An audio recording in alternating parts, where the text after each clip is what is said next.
I'm often keen to see what's behind the scenes with artists that I enjoy listening to. Those that I love, Brian Johnson's brilliant book The Lives of Brian, which I read a couple of years ago, which literally I couldn't put down. Other artists that I've got more of a passing interest in, I've read their books, Tom Jones, Andy Williams and a Jake Thackeray biography, to name but a few. The same applies to this man, Roger Whittaker. Sadly, we lost Roger a few years ago in 2023, and I felt that following Roger's passing that I actually realised how little detailed information there was about his life that I could find online, aside from a Wikipedia article, an overall general biography on his personal website. And that made me keen to read more about Roger Whittaker. Now, he didn't write an autobiography in later life, but he did pen an autobiography back in 1986. Ironically, this was published, according to Goodreads, on the 20th of March, which, as I record this, is pretty much 40 years to the day before I'd finished the book. And due to its rarity, because it is 40 years old, it's not readily available, I did pay a little bit more than I would normally spend on a book. But actually I felt that it was worth it to get this. Ultimately there was no other way I could read about Roger Whittaker, so this was the only sole source that I could find for this. I should also mention that I've had a bit of a reading slump recently. I've set a challenge last year to read a book a month. And I think I about read 10 or 11. I didn't quite get there, but I was close. This year, for the first couple of months, I just haven't been able to find myself being able to get into reading. So I had to force myself into starting something new. I was about 2/3, 3/4 of the way through David Essex's autobiography. I'm really miffed, actually, that I didn't finish that. While I got it, I might well revisit that at some point. But I thought, no, I want to find something new to get into, and although it took me some time to get into, I had to push myself into a new routine, really force myself to read a little bit a day.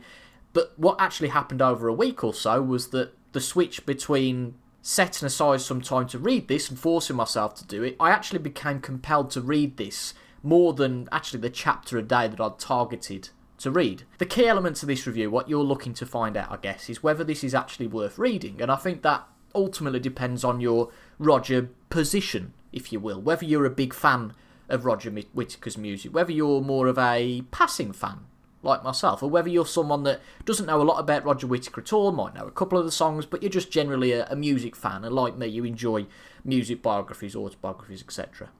If you're part of those first two camps, you're a big Roger Whittaker fan, or you're a casual Roger Whittaker fan, then yeah, I'd definitely recommend reading this. This book follows the usual tropes that you'd expect of an autobiography. It follows Roger's childhood, but what's quite unique actually to this compared to a lot of other ones that I've read growing up, passing year 11 plus and going to secondary school, you know, whether it was a grammar school or something else, a more fancy school, this was totally different because it gave a different experience.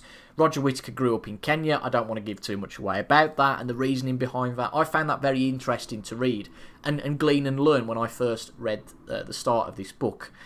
But being a music fan rather than necessarily just a life story person, because I'd read more general autobiographies then. Yes, I do read business autobiographies or sports autobiographies. Yeah, sure I do.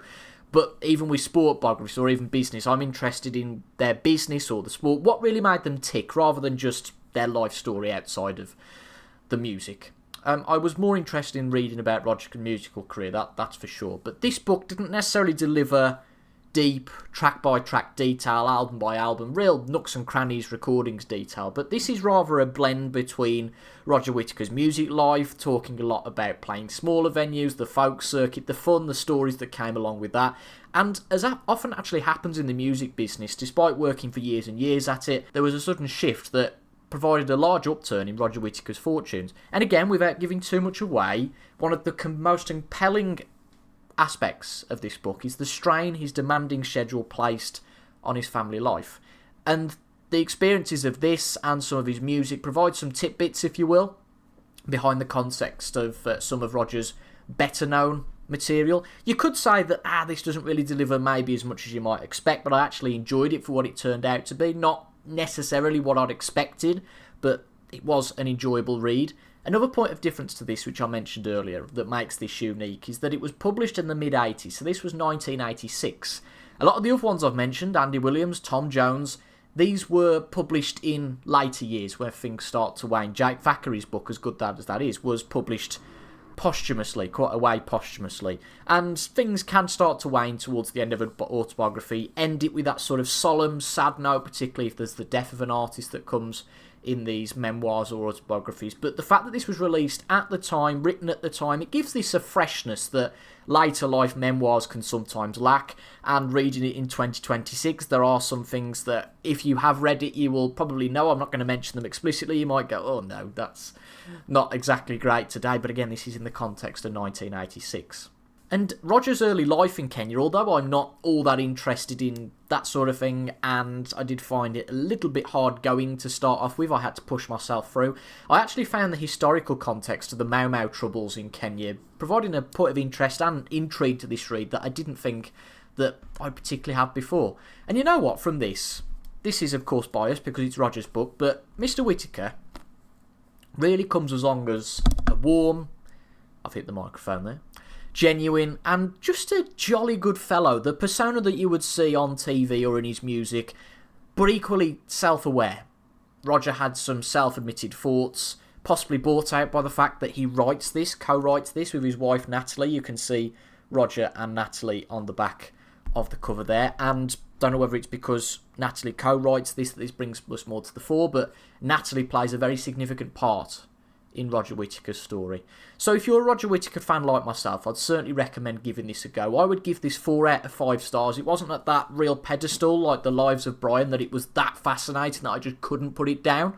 But I actually found this a really interesting read. And once I got into it, I think it took me, again, I've bashed the microphone as I've tried to get the book past it. It took me only a week or so more to read this. And again, like the Neil Diamond books that I've talked about in my videos and used them as research, this is actually going to provide a decent research document, I think, for providing some tidbits of experience. So it's had a twofold effect on me, really. It's been a really enjoyable read, as well as some good research bits and pieces for possible future content on the channel. If you've enjoyed that book review, then please do leave a like down below. The engagement, likes, shares, comments all really helps the channel be found in the algorithm. If you've read this, if you've got anything you want to bring to the table on this, then please do leave a comment down below. And I might well plan some Roger Whittaker content in the future. I'm not an uber Roger Whittaker fan, but there certainly might well be a top 10. There could be a couple of album reviews. I've got a few of his albums that possibly I want to talk about when the time comes to it. But there are lots of similar contents on the channel. I talked about Tom Jones, Jake Thackeray, Andy Williams, Neil Diamond, Roy Orbison, Elvis Presley.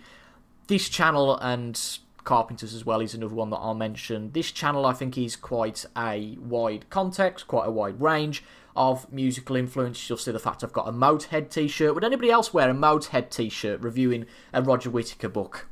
Is that the uniqueness of me? Possibly. But I'd greatly appreciate it if you engage with this video. That really, really helps us be found in the algorithm. We're also available as a podcast on Spotify, Apple Podcasts, and we're also available on most of the social media pages as well, with notifications when videos are released. Don't forget, if you do subscribe, to hit the bell to get notified about any future content. And if you hit the video up there, you'll be able to continue your experience in Toby Jones Talks Music with hopefully a video that you'll go on to enjoy. Thank you for your company.